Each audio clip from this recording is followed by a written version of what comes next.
É importante deixar claro que, como é um padrão, como a gente está falando de uma questão cultural muito mais ampla, as relações abusivas elas não acontecem somente entre casais heterossexuais.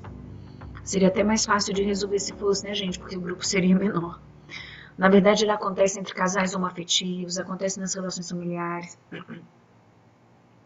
entre pais e filhos, acontece no trabalho e os sintomas são muito parecidos. Então, eu quero que vocês fiquem bem de olho em tudo isso que a gente vai conversar aqui, porque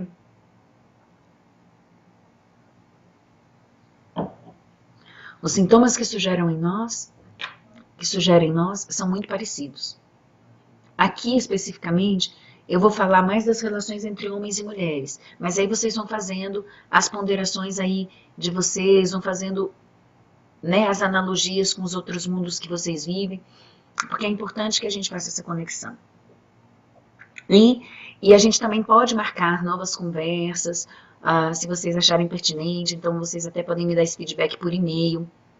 E eu mesma, sabe, compartilhando com vocês um pouco da minha experiência, eu tenho espreitado muito nesse momento as relações de abuso entre pais e filhos, sabe, porque eu tenho me dado conta que mesmo sem querer, muitas vezes, eu tenho escutado pais, mães, e eu mesma às vezes me dou conta que sem querer eu cometo um ato de abuso e depois fico estarrecida, falo, meu Deus, olha o que eu fiz, pelo amor de Deus, deixa eu voltar atrás. Então eu mesma tenho estudado muito atualmente de comunicação não violenta com os filhos, feito todo um trabalho na tentativa de pensar outras formas que quebrem esse padrão, que quebrem essa dinâmica, outras maneiras da gente se relacionar, outras possibilidades de estar juntos que quebrem esse padrão. Então a gente pode aprofundar, por exemplo, nesse tema depois, se vocês quiserem, na questão do abuso nas relações de pai e filho e como a gente pode estabelecer esse processo, tá? Então, quero começar dizendo para vocês o seguinte, agora a gente vai adentrar um pouquinho nos sinais. Abuso não é apenas quando ele bate em você. Não é apenas quando ele te estupra. Não. Aqui, quando a gente está falando disso, a gente está falando da violência física e ela é contundente porque ela é o abuso na sua forma mais explícita, crua, né? Tá ali a marca no seu corpo, no olho roxo, na dilaceração, tá ali. Você consegue ver e você consegue nomear. Mas o abuso tem esferas muito mais profundas e muito mais sutis que essas. Ele pode ser emocional, ele pode ser psicológico, ele pode ser social e ele pode ser econômico. E todos esses tipos de abuso geram um impacto muito grande naquilo que há de mais essencial em cada uma de nós, daquilo que há de mais essencial no ser mulher. Por isso, esse tipo de abuso, esse abuso não físico, né, das feridas não físicas, é o que eu quero trabalhar mais aqui com vocês, para que a gente, porque ele é o mais... Como ele é mais sutil, às vezes ele é mais difícil de ver. E por quê? Porque nesse tipo de abuso, o abusador ele sai de mãos limpas. Ele te fere de maneira sutil. Ele destrói aos poucos sua autoestima, ele submete sua iniciativa, ele te reprime, ele vai eliminando ao longo do tempo as suas bases de apoio e ele destrói aquilo que sabe que é mais importante para você. Né? Alguns vão até assim, eles não fazem violência física diretamente contra você, mas eles ameaçam seu filho, ou se você tem um bichinho de estimação que ele sabe que você gosta muito, ele ameaça esse bichinho, ele maltrata esse bichinho, ou ele pega aquela sua roupa favorita e desqualifica essa roupa sua, menospreza essa roupa sua, joga fora, doa sem a sua permissão. Então assim, são diversos movimentos que vão fazendo e que vão destruindo aos poucos a nossa dignidade, a nossa integridade, vai tirando da gente todo o nosso poder pessoal e dessa forma a gente vai ficando presa nessa relação, enredada nessa relação e com uma sensação profunda de que a gente está de confusão, né? Tipo, gente, o que está acontecendo comigo? Eu tô confusa, eu tô em dúvida, eu não estou sabendo direito me posicionar. E nesse movimento a gente vai se fragilizando de tal maneira que parece que não há outra alternativa a não ser permanecer nessa relação. Então o abuso, ele se torna quase que o pagamento da própria sobrevivência. Porque a gente vai ficando tão sem bases, tão sem referências, que a relação parece ser tudo que nós temos e sobreviver e viver a vida parece que é se submeter a essa condição, né? O abusador, ele, uma das características muito grandes dele é a capacidade de nos manipular e de nos fazer nos sentir culpadas. Sabe aquela sensação que você tem às vezes assim, você fala, gente, meu Deus, eu fui lá conversar porque eu estava chateada, eu que fui lá, eu que estava chateado, porque você tinha algo a pedir, e você sai da conversa e da relação. No final, você que estava pedindo desculpa, porque na verdade você estava muito doida mesmo, que você entendeu tudo errado, porque aquilo foi coisa da sua cabeça, né? E no final, e aí você sai dessa conversa com essa sensação de, gente, eu que pedi desculpa, na verdade eu é que fiz tudo errado, eu é que entendi mal. Mas quando você vai para o aspecto emocional, essa conta não fecha. Mas por que a gente mantém?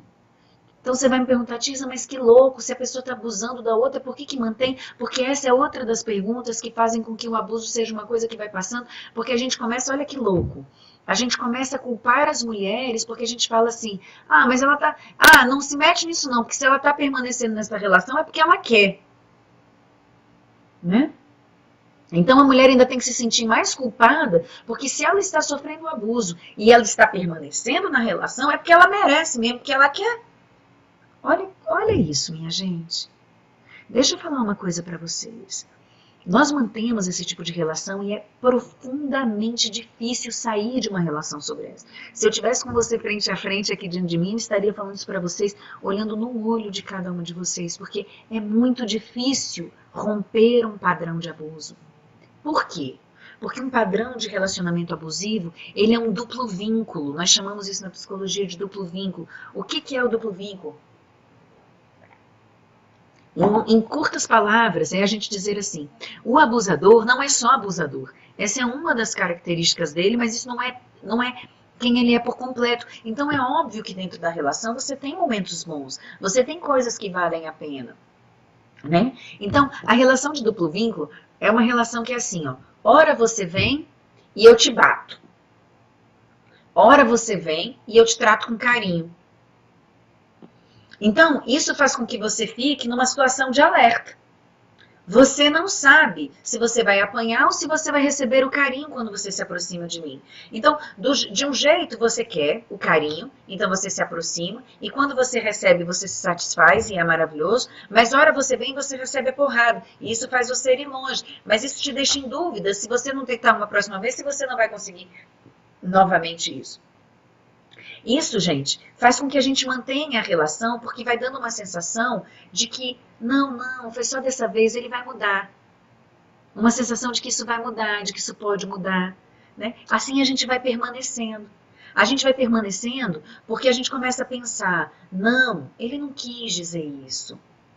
Esse foi apenas esse comportamento dele é uma fase. É porque ele não está bem, é porque ele está estressado do trabalho, ele está tendo muito estresse no trabalho, ele está muito atarefado, ele está chateado. A gente começa a botar panos quentes, às vezes, na conduta desse marido em relação aos filhos, porque ele do mesmo jeito que ele se comunica conosco, muitas vezes ele se comunica com os nossos filhos e a gente também dá um salvo-conduto, não, ele falou isso porque ele está com raiva, não leva isso. E aí a gente ameniza os filhos, gerando essa esquizofrenia relacional em todos da casa.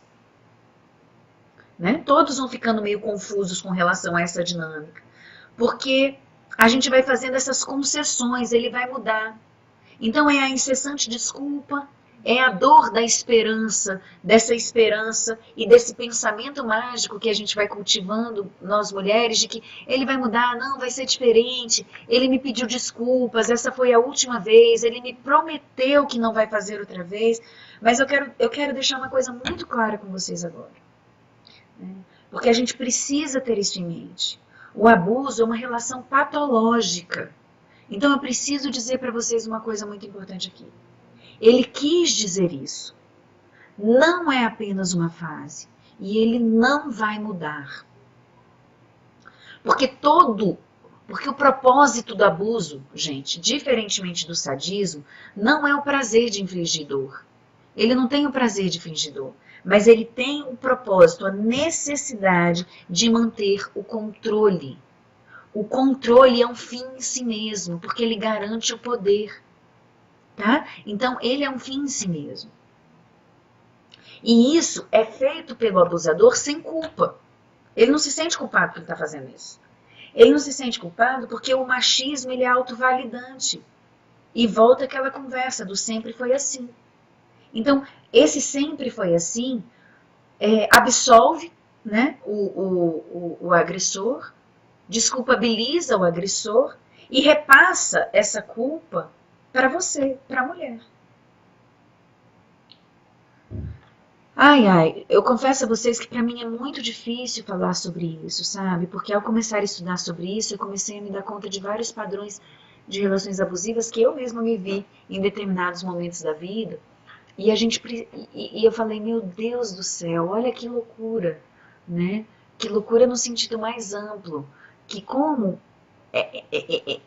essa questão do abuso, ela nos enreda de tal maneira que mesmo você sendo uma pessoa que às vezes busca o autoconhecimento, que se dedica a essas temáticas, quando você menos se perceber, você está enredada por essas situações. Então isso é bem importante para a gente observar, né? E parece fatalista o que eu estou dizendo, mas infelizmente é verdade, meninas. Infelizmente é verdade, porque não se muda um padrão abusivo assim. Os homens que se comportam dessa forma, eles precisam de poder, eles precisam de controle. E se sentem que eles não vão ter esse controle, eles vão fazer de tudo que eles puderem para obter, por bem ou por mal. Por bem ou por mal eles vão fazer. E isso é validado pela nossa sociedade, como a gente já conversou no discurso histórico. E muitas vezes é validado pela nossa religião. Né? A religião vira um salvo-conduto. Muitas vezes a religião mal interpretada, para fazer com que essas práticas abusivas se mantenham. Então eu quero repetir uma coisa para vocês, com muita força e com muita veemência, porque o abuso nunca, e olha que eu estou usando a palavra nunca, reconhecendo toda a armadilha que ela traz, mas é essa a palavra mesmo que eu quero usar. O abuso nunca desaparece de forma espontânea e a tendência dele é aumentar progressivamente. Os insultos que inicialmente são leves, né, eles vão começando a virar humilhações públicas, piadinhas de mau gosto na frente de outras pessoas. O isolamento, né, que começa como uma conversa de zelo, de não, eu quero te proteger, eu estou fazendo isso, eu estou pedindo para você não ir porque eu quero te proteger, porque o mundo é muito perigoso, porque é muito violento lá fora, como você vai se proteger? Não, então eu te levo, eu te busco. Começa assim e daqui a pouco isso vai tomando esferas, quando você vê, o problema são seus amigos, porque ele está criticando os seus amigos, porque seus amigos não prestam, porque seus amigos isso, porque seus amigos aquilo. Daqui a pouco quando você se vê, você está no isolamento. E finalmente, e se você questiona isso, e se você rebate esses movimentos e essas iniciativas, isso começa a virar ameaça. E essas ameaças podem até chegar às vias de fato, virando surra, virando porrada, virando homicídio em última instância, porque você o fez perder a cabeça, porque ele te ama tanto que só faz isso com você e a culpa é sua, né? Não é? Obviamente a culpa é sua por despertar esse lado sombrio nele, por despertar esse lado que nem ele conhecia acerca dele. Então, para esse padrão mudar, é preciso um longo trabalho, gente, um longo trabalho psicoterapêutico, um longo trabalho de conscientização, e é preciso que ele, o agressor, queira muito mudar. Ele precisa perceber o movimento que ele está fazendo. Ele precisa perceber as reações que ele tem e ele precisa optar por um processo de mudança que pode ser muito longo e muito paulatino. Das conversas que eu tenho acompanhado nas sessões de coaching, nas sessões individuais, nos grupos de terapia, nos meus pacientes, sabe, nas conversas que eu tenho tido na Casa da Mulher Brasileira, que é uma casa que apoia mulheres vítimas de abuso, vinculados ao Ministério Público, de tudo que eu tenho estudado e buscado sobre esse tema, das pessoas que a partir do momento que me viram buscar sobre esse tema, começaram a me mandar e-mails, a me mandar inboxes no Facebook, me contando um pouco das suas histórias. Assim, o que fica sempre evidente para mim com esse tipo de abuso não físico é que ele é o mais duro de curar, porque ele fere a nossa alma. Ele visa destruir a nossa integridade, a nossa dignidade, e sem as quais a gente se despersonaliza, a gente deixa de ser quem a gente é. Conversando com as mulheres que inclusive foram feridas fisicamente, elas falam isso. Teve uma que me disse textualmente disso. Ela disse: Tisa, o que mais me dói, olha que essa mulher tinha tido seu maxilar quebrado numa briga conjugal. E a fala dela, para mim, foi essa: o maxilar se recupera, mas e isso que está aqui no meu peito? E essa sensação que foi brotada dentro de mim, essa desesperança no masculino, essa desesperança de que eu posso ter relações saudáveis, essa desesperança de que eu posso fazer uma escolha genuína e saudável por mim mesma. Isso são feridas, gente, que nós trazemos na alma, naquilo que há de mais profundo em nós.